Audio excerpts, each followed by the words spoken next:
외계인이란 존재는 21세기가 되어도 여전히 풀리지 않는 미스테리입니다. 그래서 그런지 보통 SF 영화에서 나오는 외계의 존재들은 지구상의 생물이 내뿜을 수 없는 아우라와 포스를 뿜어내곤 합니다. 그런데 오늘 제가 소개해드릴 영화는 이런 외계인의 존재감을 폭삭 떨어뜨리고 오히려 외계인을 땅끄지로 만들어버린 영화입니다. 영화의 이름은 디스트릭트 9. 이 영화는 외계인의 고도로 발달된 문명을 보여주긴 하지만 영화에서 등장하는 외계인들은 그 문명을 활용할 줄 모르는 하위 계층의 외계인들입니다. 그리고 이런 존재감 없는 외계인들과는 달리 이기적인 욕망을 한없이 뿜어내는 인간들이 등장하기에 영화의 주요 시선은 외계인이 아닌 인간을 자연스럽게 포커싱합니다. 여기까지 설명을 들으셨다면 다들 눈치를 채셨을 텐데요. 이 영화는 외계인을 다루는 SF 영화 쪽이라기보단 인간의 윤리적 문제 또는 인종차별에 대한 주제를 신박하게 풀어낸 영화라고 저는 생각합니다. 아무튼 본격적으로 외계인보다 더 신비로운 인간의 본성을 탐구한 영화 디스트릭트 9을 지금부터 소개하겠습니다. 남아공의 우주선이 불시착하여 외계인들이 주거하기 시작했다는 가상의 공간 디스트릭트 9. 그리고 영화는 처음부터 디스트릭트 9을 굉장히 현실적으로 연출하며 보여줍니다.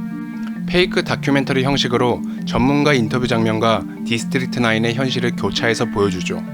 그리고 외계인과 인간의 갈등을 강렬하게 보여주고는 외계인 관리국 MNU가 디스트릭트 9을 강제 철거하게 된다는 내용을 처음부터 심플하게 설명해줍니다. 근데 여기서 우리가 알아야 할 사실이 하나 있습니다. 이 가상의 공간 디스트릭트 9이 사실은 실제 과거에 일어났던 사건 디스트릭트 6를 모티브한 설정이라는 겁니다. 남아공에 실제했던 디스트릭트 6는 흑인들이 모여 살던 요하네스버그의 외곽 판자촌 지역을 말하는 명칭입니다.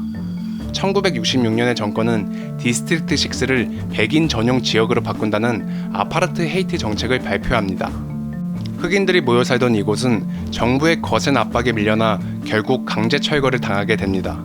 이 강제 철거는 1982년까지 이뤄지게 되는데 무려 6만 명이나 되는 사람들이 디스트릭트 6에서 25km나 떨어진 케이프 플래츠라는 지역으로 강제로 이주당하게 되는 사건이죠. 그리고 이 사건을 모티브에 했던 자체가 디스트릭트 9이 인종차별에 대한 주제를 다루고 있는 영화라는 걸 알려주는 사실이기도 하죠.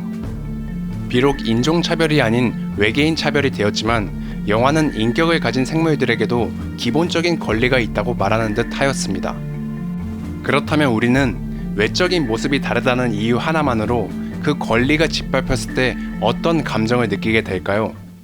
영화는 주인공 비커스를 통해 관객들에게 그 느낌을 강렬하게 전달합니다. 주인공 비커스는 MNU 소속으로서 강제 철거의 총책임자가 되는 인물입니다. 그리고 영화 초반에는 그의 어리버리함과 유약함을 확인할 수 있는 장면들이 많이 나오게 되는데요. 그치만 그가 강제 철거 현장에서 보이는 외계인을 대하는 태도와 행동들은 그의 성격과 굉장히 멀어 보이게 나옵니다. 지능이 뛰어나지 않은 외계인들에게 교묘한 화법으로 강제로 철거 동의를 받아내는 모습, 외계인의 알들을 불태워버리고는 희희낙락하는 모습. 우리는 이런 주인공의 모습을 통해 다시 한번 인종차별이 보여주는 인간의 냉혹함을 알 수가 있습니다. 자신과 다르다는 이유 하나만으로 상대방의 고통에 무감각해지고 상대방에게 저지른 잘못들이 전혀 나쁘다고 느껴지지 않습니다.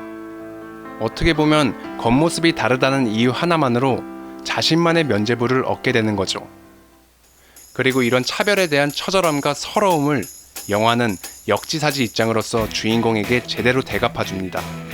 또한 한순간에 주인공의 상황이 바뀌게 되자 그것을 보는 관객들은 주인공이 느끼는 극과 극인 감정을 더 크게 받아들이게 됩니다.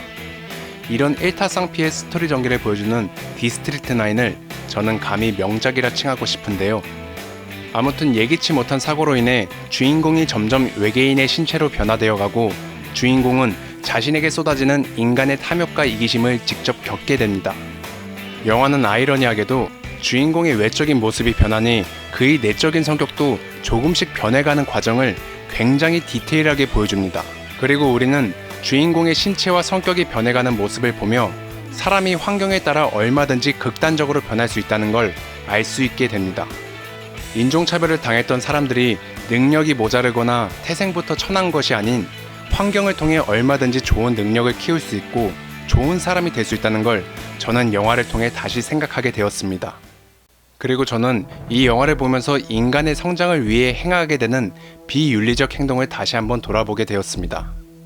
인류가 지금까지 발전할 수 있었던 이유는 아무래도 끝없는 성장 욕구와 실험 정신 때문이었다 생각합니다. 그렇지만 그런 성장은 어떻게 보면 필연적으로 어떠한 희생이 뒤따랐다고 생각하는데요. 저는 매번 이런 윤리적 문제에 직면하게 되면 어쩔 수 없는 선택이었다고 내심 외면해버리는 입장이었습니다. 근데 디스트릭트 9은 인류의 발전을 위해 다른 생물이 희생되는 모습을 굉장히 강렬하고 충격적이게 보여줍니다.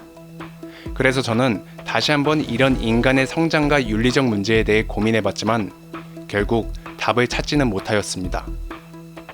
아무튼 디스트릭트 9은 외계인을 보려다가 인간을 다시 되돌아보게 된 영화였습니다.